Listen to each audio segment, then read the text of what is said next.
Hey everyone, Marcin here again. Glad to have you back. And today we're talking about something that's absolutely crucial in the photography business, your contract. We're going to go over the must-have clauses and main points that will protect both you and your client. And in this video, we'll cover the big ones, the cancellation policy, what's included in your package, and the all-important model release clause. And of course, I've got a handy PDF in the description that outlines these key points so that you can follow along without any hassle. Let's get into it.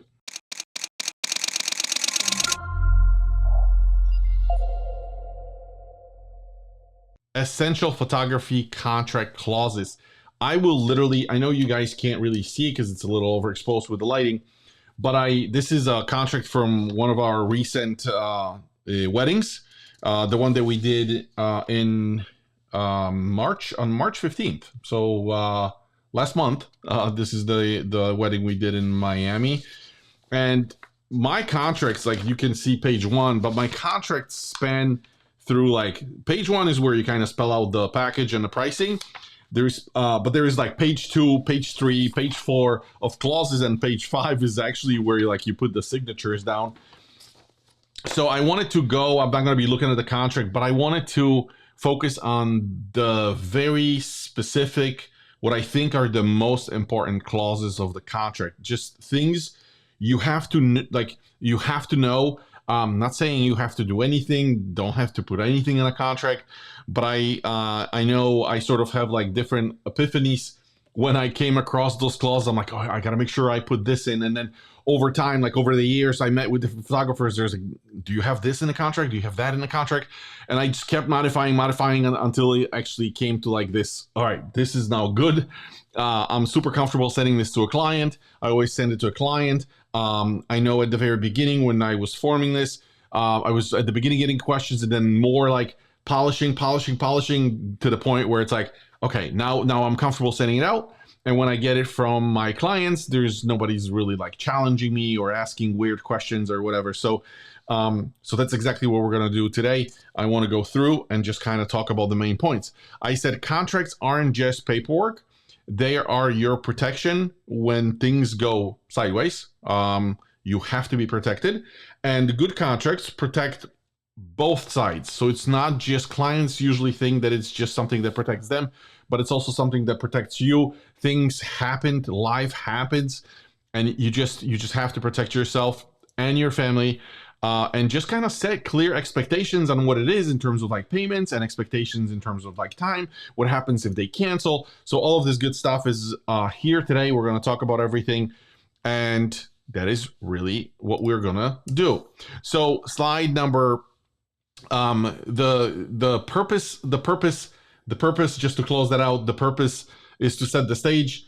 You basically, you want to set a stage for a client to really understand what they can expect. You spell it out so they don't have to they don't have to guess, or there's not a lot of room for interpretation. You just kind of spell it out. Here's what I'm doing. Here's what I'm doing it for. Here's what you can expect. There's some timing stuff, and this way client understands. So again, the contracts are not just about date and the price. It's just your line of protection. So I know contracts. I remember first time, like when I was thinking about contracts, we don't deal with contracts on a daily basis. Like rarely, how many contracts do you sign in your life? There's like, you can probably count it with like one or, one hand, maybe two, if you're buying like cars and stuff. But we're usually kind of like, there's this like fear associated with contracts and this legal language. Now it's a little better because we can use things like ChatGPT. We can just put it through and it can translate things for us. At least that's what I do in a normal human absorbable language. But there used to be this like fear, and like I said, good contracts protects both sides, sets expectations. So it's actually a positive thing. And when both sides receive it and sign it, like everybody's at peace because everybody understands what it is. So it shouldn't be this fear thing. It's like we have this thing so that we understand what happens and we can leverage, reference the contract later. To be honest, I never go back to my contracts. Sometimes if I go back to my contracts, it's usually when clients ask me like, I can't remember, like my second payment, my third payment, or whatever. Like, what is it? Sometimes they misplace contracts. I keep a copy, signed version of it, and then when they ask, I go back and I send them a contract. I've had over the years, 17 years, I think I had 3 or 4 instances where something was in question. I think one time it was cancellation, sort of like a last minute. Actually, I think I had 2 cancellations, but one wasn't a question. The client just knew exactly what's going to happen. Second one was like somebody was asking for refund, but it was so close to the wedding, and I pointed to a clause in the contract that said, "Hey, here is what we have agreed to. Do you have any additional questions?" And that was really it. There was if there's any questions, it's usually about like maybe payment or something, or like what happens if I think I had an instance one time when client wanted photos to be released, like fully released to them, all the work, and I said, no, the contract states I have to receive the payment for the services rendered, at which point you're going to receive all your work. So it's cool too, because when you spell things out in a contract, it's very easy to, like, let's say you go above and beyond, it's super easy to do that because you can show, like, when you're delivering work, you can even bring a copy, or you can send a copy to a client, like, hey, okay, here's the copy of the contract, here's the deliverables, here are your links, here are your passwords. Oh, by the way, like, I know we just agreed to this, but here's a little extra, and like client can actually look, because they won't remember what you guys have talked about, year before, like 2 years before sometimes. But if they see the copy, it's easy, like, to reference, and they'll go like, oh yeah, like we did agree to this, but like we are getting this extra thing. And extra thing could be extra prints, could be extra, some sort of like a custom print, or extra photos printed, or extra USB stick, however you guys want to handle it. Like, it's an easy win, because they can automatically see that you're going above and beyond and above what was originally promised. So the first thing in the contract, definitions that actually matter. So there's some like legal language. It's the legal section with like with definitions. It's really not a fluff. Everybody kind of hates going through it, but it has terms like assignment, it has postponement, it has cancellation, and those things have to be in there because they have very specific meaning, because they clearly define what it is. So that people cannot sort of like misunderstand on what it is and who's who and what's going to be covered. And definitions, they just kind of make sure that you and the client are speaking the same language, and it's never a situation where it's like, oh well, but I thought you really meant this. It's like, you don't have to. You eliminate all those sort of questions in the contract, so they know that it's like, assignment here, precise meaning prevents misunderstandings. Postponement, clear terms, protects both parties. Like, what is postponement? What does it mean? How long can you, like with cancellation, for example, prevents, I thought it, you meant situations where it's like, oh, I thought when I cancel here that I get all the money back, but like the contract spells it out and it says, cancellation has maybe 3 phases. One, when you cancel, 6 months prior to the wedding, 3 months prior to the wedding, or 30 days prior to the wedding, because you're going to treat your client differently depending on when they cancel. So cancellation could have 3 different meanings. So that's why we put it in a contract, and this way nobody has any questions. Slide number 3, limits and liability. So protection when things go wrong. Gear can fail, files can get corrupt, caps your liability, so limits responsibility to a refund. We'll talk about some details here, and prevents lawsuits, protects against excessive claims.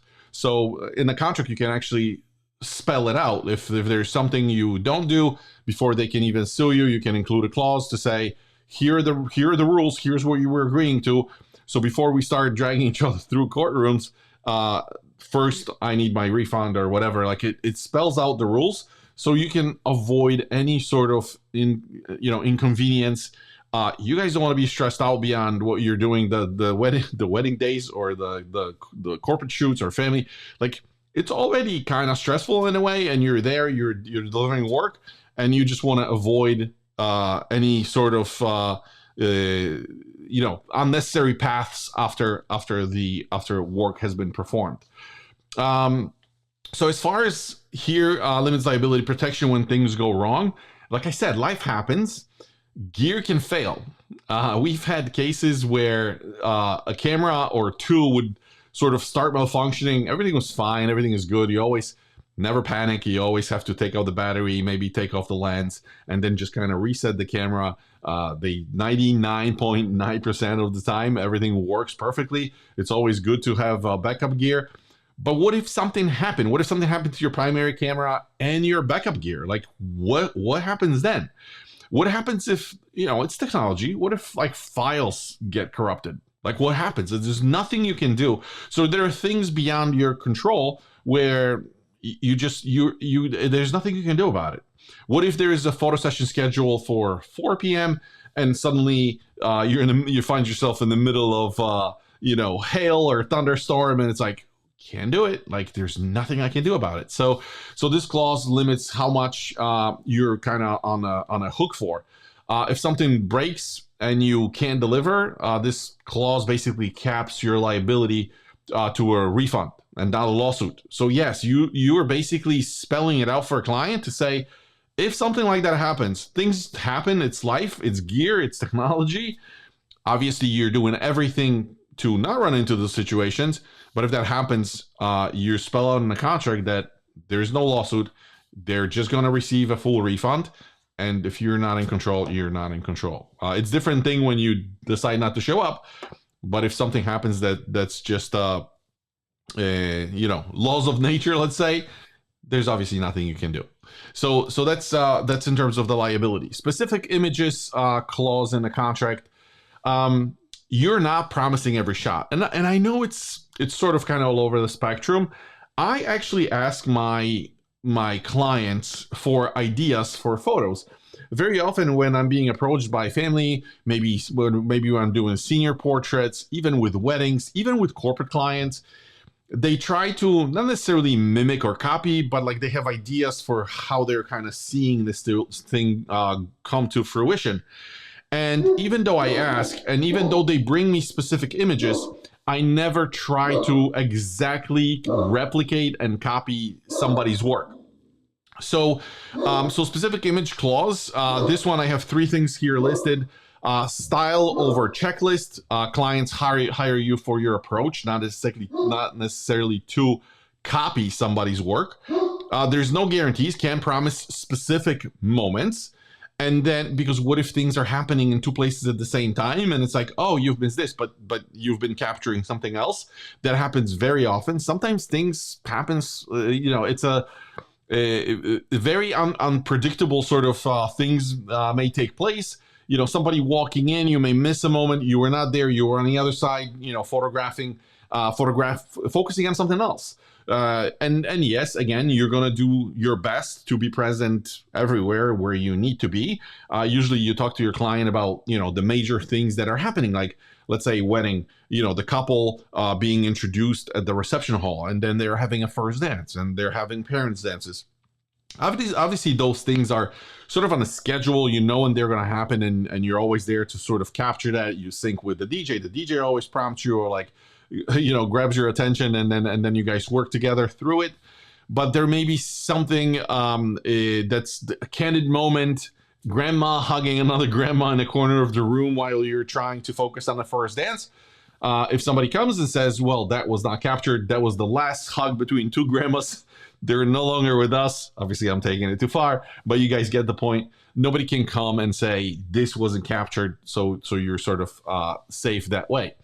I already said clients often expect every Pinterest idea to be captured, and it's just not possible. Even if you tried, and we have tried actually with clients, sometimes bringing us some specific shots, and they're like, can you try to recreate this? It'll be something close. It'll be an idea of a photo, and nobody actually expects you to do a reproduction of that photo. Even when you put somebody in the same pose or in the same lighting, it's 2 different people. It's gonna look different. It's not the same vibe. They don't hug the same, or they don't kiss the same. Or even when you're doing corporate shots, people, with their facial expressions. Not everybody is a model, obviously. So it depends on how, comfortable the person feels in front of the camera. When they give you some examples, and it's this expectation of like, this is what we're trying to get close to. And I always explain it to the client. I said, I welcome if you have a list of things, or especially for like formals, maybe you have a list of all family members. Like, I'll take it, we'll follow it, but please remember that when we're doing this and you have somebody on that list that's maybe somewhere in the restroom, or they totally forgot, or maybe they're wasted by the bar, like, we're not responsible for making sure that this individual, that we have to now drag him back to take this one individual photo. Clients need to understand that. That's why you have the contract. That's why you're protected. So if anything happens, they understand. They hire you not to deliver specific shots. They hired you for your approach and your style. So just in general, right? So those expectations are set. This way you don't have to kind of worry about like, oh, the bride gave me the list and there's 21 photos, I gotta capture them all. You don't. So you can totally relax. That's the clause in the contract that covers that. Next one here, payment schedule. Everybody wants to know when they're getting paid and how much, right? So, and it's more than just dates. The purpose really is to clarify when payment is due and what happens if they don't pay. And something, again, life happens. My clients, I've had instances of clients not paying or delaying, or I get it. I understand it. I always work with them. I never had a client that in the end did not pay, or even if it was delayed, like we arrived at some sort of an arrangement. Even though I had the date spelled out in the contract, I still, great relationship with the client, and they explained what it was, and I said, sure, the images are not going to be released until the payment is in, and they understood, and so we were able to work it out. So that's really not a problem.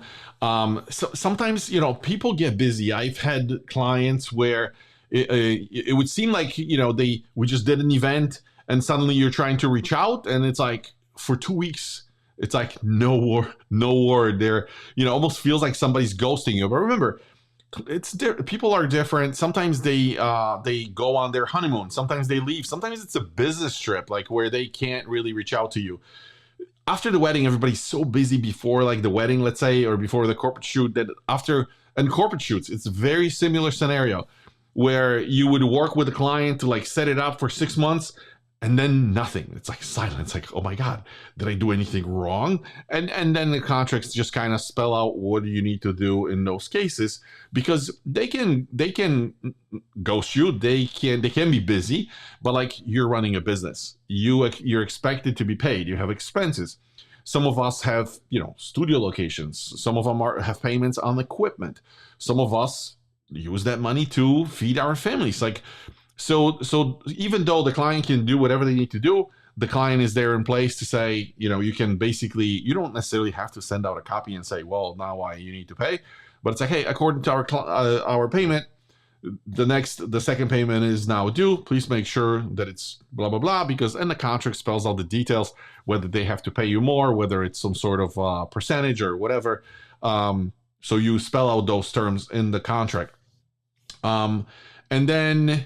And this your time is reserved, right? So the key message here is when I go through booking deposit reserves your date. So typically what I do is when I sit down with a client, they decide to go with an engagement, even though the event could be 1.5 to 2 years from now.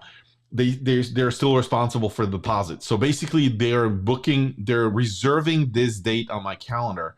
What that does is just make sure that if anybody else comes in and knocks on my door, that I'm not going to commit to the next client. So they are technically blocking anybody else from booking my time, right? So that's why I take the retainer. The retainer is it's non-refundable. So no matter what happens, even if they cancel for the right reason, the retainer stays with me, because it's at the very least, if I lose that photography engagement, I at least get to collect some money, right? Because I'm potentially losing another client booking this date, which very often happens when you get busy. So that's just your time is reserved, and and your work won't be delivered unless payment terms are kind of met, right? So the payment terms are in the end, but like at the beginning when they book the deposit, they need to place a deposit. It's non-refundable. Pre-event, interim payments, secure commitment. A lot of photographers do prepayment or collect the entire amount prior to the wedding. I have tried different things. What I found that's sort of like working for me, and I'm not suggesting you should do that. I actually collect the deposit, and then I collect the amount at the like after the wedding, and that could be it's like an open term. They can pay after the wedding, after we're done with the day and we're heading out home. The client can place a payment, final payment, or they can even wait until we're done with images. A lot of clients exercise that, especially when you go with higher balances. You may want to kind of split it up.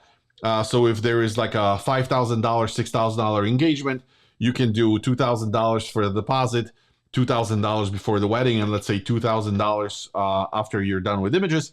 You can also take a $3,000 deposit and $3,000 after when you're done. But it's also not uncommon for the client to pay all the money before the engagement, right? So corporate shoots, they usually like to just kind of take care of it. So with corporate shoots, it's not uncommon for them to pay the balance immediately.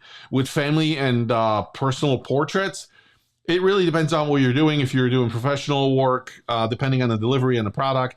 But I can say, like, if you're just doing somebody's portraits, let's say it's $350, you can charge them immediately when they book. That's your payment. They just show up, you do the photos, you deliver the work, and that's it.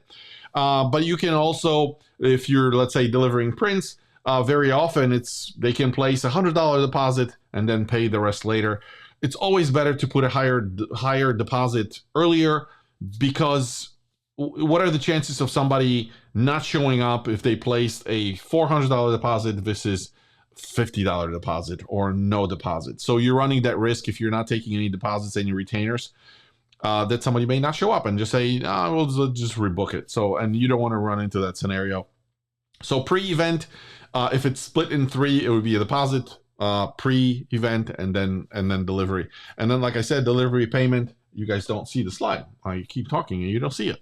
So delivery, final payment before gallery access, before I deliver my images.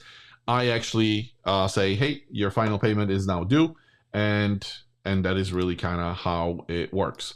Just to make sure, I'm not sure if you guys saw the previous slide, so I'm just gonna slide back for a second. This was the specific image clause in case I didn't show it, and limits and liability. I think you guys saw this one. So payments and schedule, I think we're good here. And then the next clause would be postponement and cancellation, and in a contract or in legal terms, we call it liquidated damages. And this is really what happens when they postpone. I've had situations where clients did both. And I always tell them, if they're pushing a date, we've had a lot of actually cases with clients pushing dates around COVID. There's nothing we could do. It's just the rules were the rules, and clients were pushing dates to the following year, not kind of knowing what's going to happen. But as long as the date was open, we didn't charge them anything extra. It's up to you guys. You can charge some sort of a fee. We always try to be reasonable. We're trying to just be people. We understand life happens. And that was really it. As long as the date was available, we pushed them and we didn't charge anything extra. For cancellations, I believe we have a slide here maybe that talks about how you can sort of approach this, because it depends on when they cancel. If they cancel, let's say a year ahead, you can only keep the deposit. If they cancel 6 months before the wedding, you can collect 75% of the total price. And those are just guidelines. You can charge the whole thing.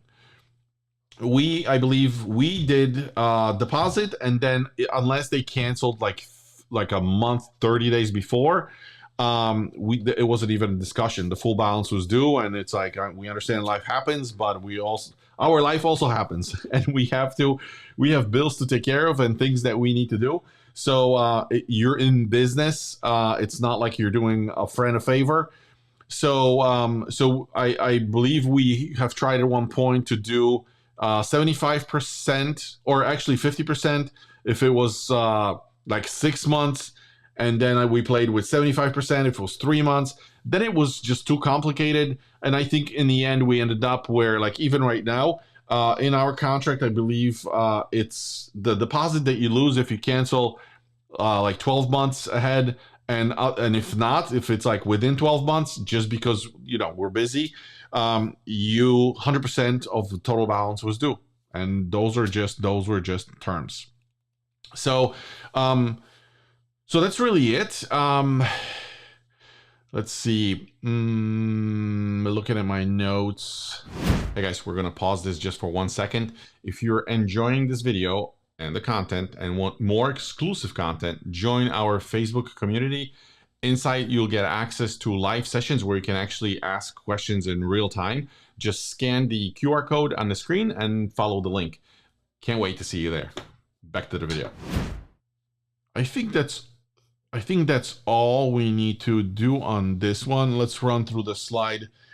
Lost opportunity, can rebook dates on short notice. So that's what I said. Your time is valuable. Like, they're basically taking the right of another client to book you, and that's why you're basically guaranteed that your income. You have to make sure you're not a promotion business when you just promote something once and then you wait for a couple months.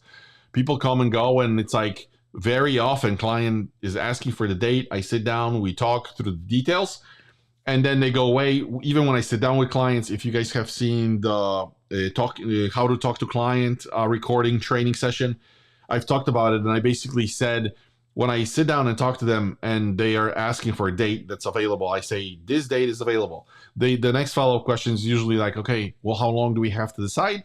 And I always tell them, I said, the date is right now yours. I pencil you in, and unless another client calls, the date is really yours. In the follow-up, I usually try to kind of apply some pressure. I think we're going to talk about it a little bit when we get closer to like sales techniques and what to say in messaging.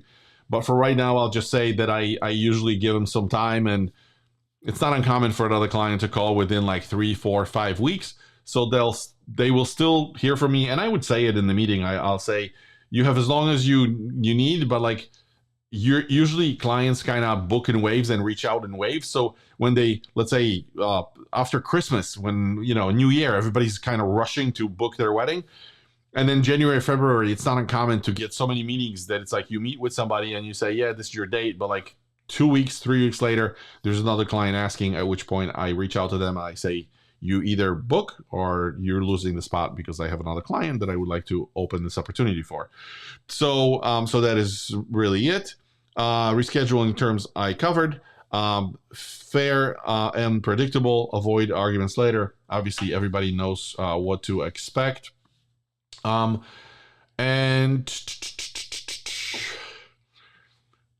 that is really it. On the next one, client cooperation. This will be, maybe will be a little bit overlap, so I apologize for that. But like, client cooperation and undelivered work. So time limits. Your job doesn't last forever. This is for images that you store on file. If the client, let's say they're late with the payment, it's like, okay, it's fine, I understand, but like, how long will you be late with the payment? Because you're not going to store their images for 5 years, right? Because everybody could say, can't do it now, and in the end they won't be paying, and you're going to have to wait and be responsible for keeping their images. So in a contract, you have to spell out, hey, I'm keeping your images, but only for 3 months, only maybe for 6 months, only for 12 months. And you can also apply additional price for that. So it's like, sure, normally we do it for 3 months. Would you like me to do it for 12 months? At which point you can charge them a fee, a storage fee. And it could be like a monthly recurring revenue where you can say, anything past 3 months, if you don't pick up the work, you're going to be paying $150 or $149. for me to keep your work monthly, and then you just send them an invoice, and at least they have to take care of that. And it's not unheard of where a client would be paying for the next 6 months because they're delayed with the payment. So client participation, and it's the same thing. They must select images promptly. Same deal with for those of you that will be doing albums or some sort of prints or whatever, where the client has to make a selection. After the event or after the photography engagement, people just this thing becomes a second priority. Everybody gets busy, and it's hard to almost get them going. So you also have to apply some sort of an urgency. Some clients, disappear after the shoot, and they kind of never pick up the images, and then they sort of pop back later because suddenly they remember. So you're basically pushing them forward to say, hey. For example, the wedding that we did in Miami, I'll be putting together an album, and once I put together some sort of like a pre-designed thing, I send it out and I say, you have 30 days. And if you're not going to take action, if you're not going to tell me exactly what photos you would like swapped, then I'll be moving in the album to print, and there's nothing you can do about it. And the contract basically spells it out. So they have 30 days, and I usually say, hey, guys, remember, according to the contract, remember how we said it in the contract? It's 30 days. Make sure you do it, because if not, I understand, tomorrow may be a different day. You're not going to remember. Just make sure you pay attention, because it's something that you have to do, because you're going to lose the opportunity 30 days later. And let me tell you, that moves people, that makes them take action. So you're not like storing the designs or the files forever. And that's pretty much it. Clear cutoffs, freedom to clean up your backlog. So that's just, you can be, very often when clients delay, especially when you have a couple clients, maybe it's a busy season, maybe you're doing, 30, 40 weddings or events or corporate engagements, or maybe you're doing, combination of things. It's like you start one, you want to make sure that you follow a workflow. So you start a wedding, it has a certain cadence, certain amount of time it takes for you to do it. Because once you start stretching every client, then in the end, you're going to find yourself super overwhelmed, because you're going to have 20 conversations open with your clients to like make, and then it's just a lot of overwhelm, a lot of tracking, remembering, and you just want to avoid that headache. So that's why we're pushing the client forward, and we have those clauses in place to say, here's what we're doing, here's what you can expect. Just make sure you stick to it, because if not, I'll move along with or without you. So to clean up your backlog. So that's a super helpful one. The next one, pretty straightforward, sole photographer clause. So creative control, you're in charge of the product. No interference, prevent blocked shots. This one is super, super important. And consistent results, no fixing others' mistakes. That doesn't happen often, but sometimes we get an uncle with a camera, or we get a younger cousin with his brand new DSLR or mirrorless cameras. And quite honestly, I encourage people to do that. I understand everybody's learning.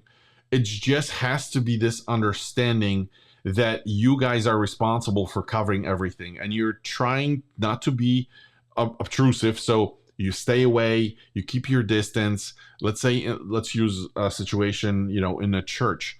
You're taking pictures of the couple. Maybe it's the first kiss, and suddenly a ninja photographer jumps out and stands right in the middle, and just ruins the whole thing.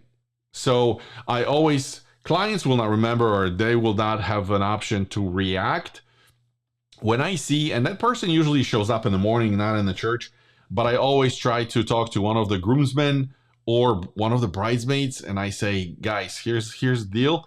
Like, if I see that somebody's here taking photos, they seem to be kind of tuned in and into it. In case something like this happens, can one of you guys, because it looks better, these people, it's usually a family member or a really good friend. I say, can you guys react and just like tap them on the shoulder, like just move them out of the way? And they of course they're there to help and make the bride and the groom's day better. So they're super reactive. They always help. But even I approach the people before the ceremony if I see something like that, or during formals. I get a lot of people when we stop the ceremony and then we start arranging the family. I literally get a lot of people around me trying to take photos. What that's doing is basically causing this situation where, you know, when I'm trying to, I know how to get their attention. I am pretty vocal and I am pretty loud. And when I work with another person, assistant, when Joanna's with me, she knows exactly what to do. So she's already talking to them in that language, like, hey guys, I'm going to align you here and just pay attention to Marcin. I know there's a lot of cameras. Just don't pay attention because you have to be focusing on the main camera. And this sort of helps me a lot. And you're in charge of creating the consistent product. So there's never an option of like somebody is saying, hey, I'm going to give you my images. Can you mix them in? Not even an option. I don't even discuss that. But I have that clause in the contract to make sure that if clients are wondering, or maybe sometimes it helps the client because very, often this person happens to be very close to bride and groom.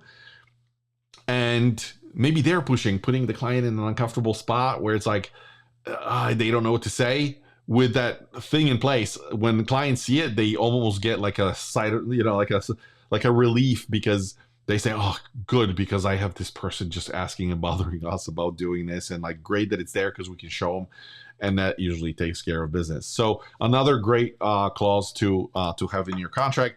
The next one is copyright and model release. Super straightforward. Back to the slides, and in case I missed it again, I'm off with my slides game today, but in case you didn't see it, this was the sole photographer's clause, and I think you saw this one, client cooperation and undelivered work. By the way, whenever I do those recordings, I'm going to try to make those slides available for you guys as a reference, so you don't have to like jot down or whatever. You have the reference here, and you can download them. I'll try to put them under files in the group. So if you're watching this maybe on YouTube, or maybe you're listening to a podcast or something, you can actually go to the Facebook group, photography, turning photography into income, and you can, under files, you'll be able to find the slides.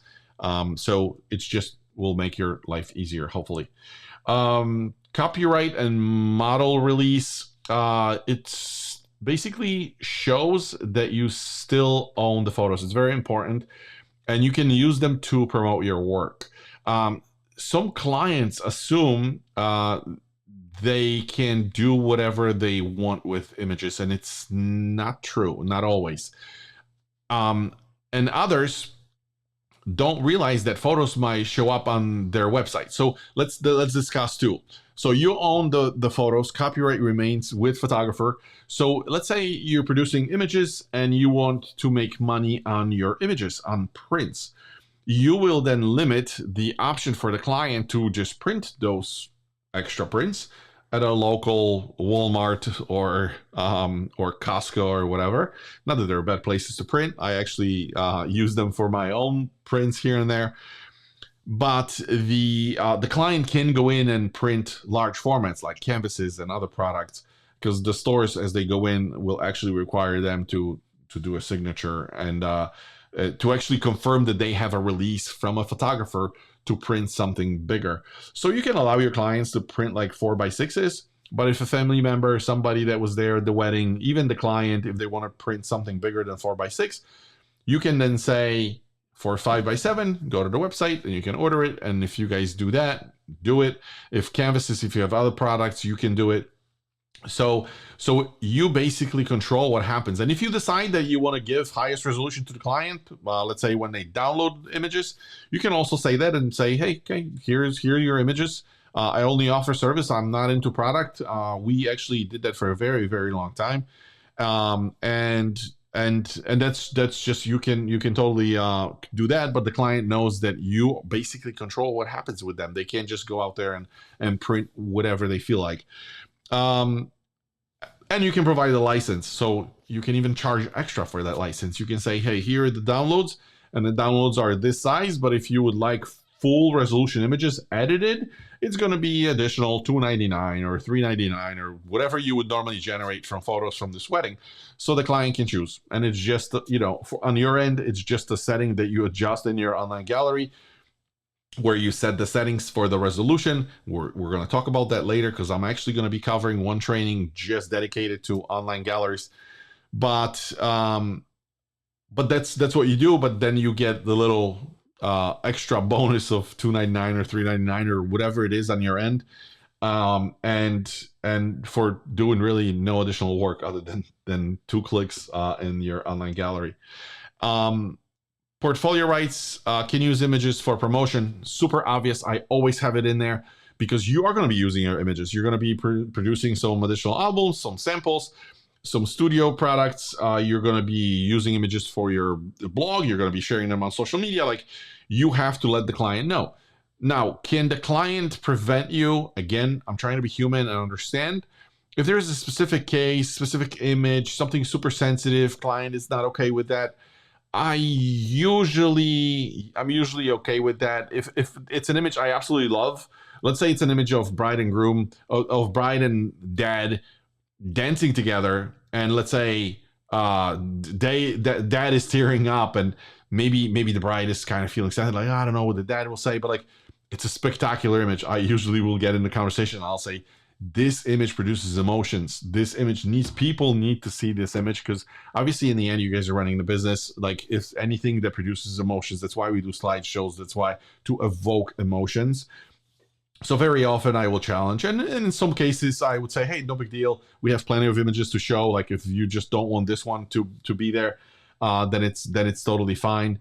And also I have special arrangements, privacy or exclusivity, cost extra, separate agreement needed. I don't have it in my standard contract, but when you're dealing with some clients where they are asking for non-disclosure agreements, it could be for different reasons, just because they don't want the world to see their wedding. It could be somebody influential. It could be a semi-celebrity where they don't want the photos to be published. It's okay. And it's also understood by them that they are going to have to cover some additional costs. So it's just an opportunity to make extra money.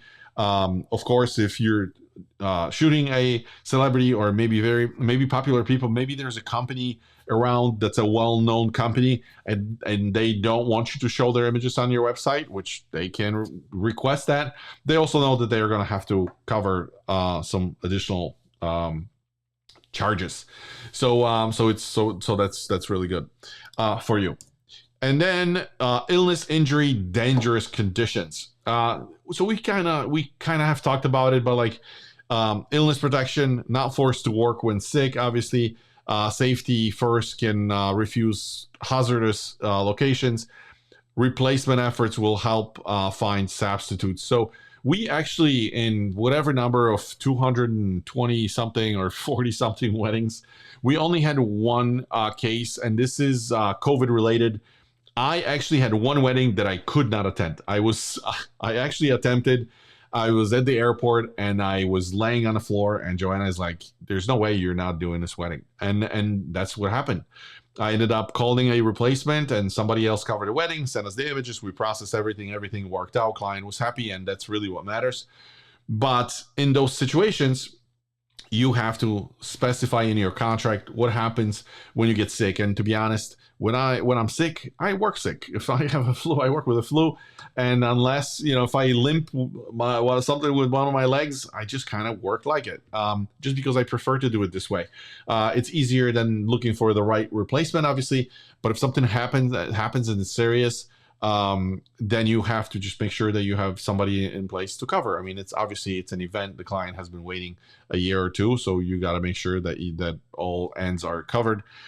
Safety first. You never know. Sometimes it may be a situation, people drink at weddings. You're in situations where different things happen. Then safety first. You got to make sure that you and your equipment and the images are safe. So if something never happened to me, I only heard stories of other photographers where they would end up in a situation where, let's say they're at the wedding, drunk crowd, suddenly a fight breaks out, and not that they would leave the event for good, but like, maybe it's end of the night, they would tell the client, or they would leave immediately and say, didn't feel safe.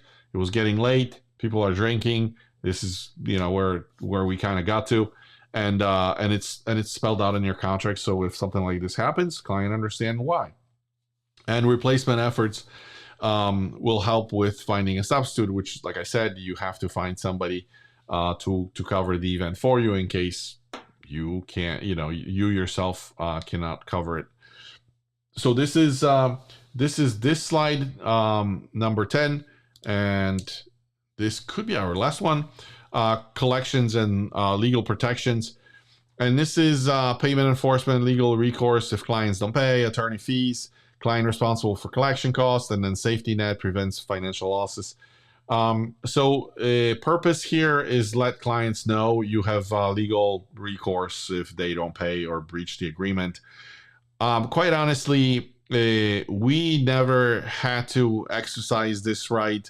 They understand what's going on. This whole attorney fees, I actually had a conversation with more than 2 attorneys, and especially in cases where like you're doing those engagements, unless it's like a corporate job for $14,000 or higher, even with weddings, it's usually when you get into some sort of a litigation and a situation like this, you're responsible for your own costs, believe it or not. So even though we have the clause, from what I heard, I could be wrong, please correct me if I am. If you heard or experienced otherwise, you're going to be actually responsible for just covering your own expenses. Because it's hard to enforce those attorney fees, but nevertheless, it's in a contract. This is just essentially kind of your safety net. You'll hope that, you know, you'll never need it, but if kind of things go south, you're legally covered and not kind of stuck eating the loss. So that's really what we need to cover here. All right, guys, thank you so much for watching. I love sharing this information with you for free. And the best way you can support me is by subscribing to the channel, obviously, or liking the video or leaving a comment below. Your support means the world to me. And if you have enjoyed the content, make sure to check out the next video suggested on the screen. See you there.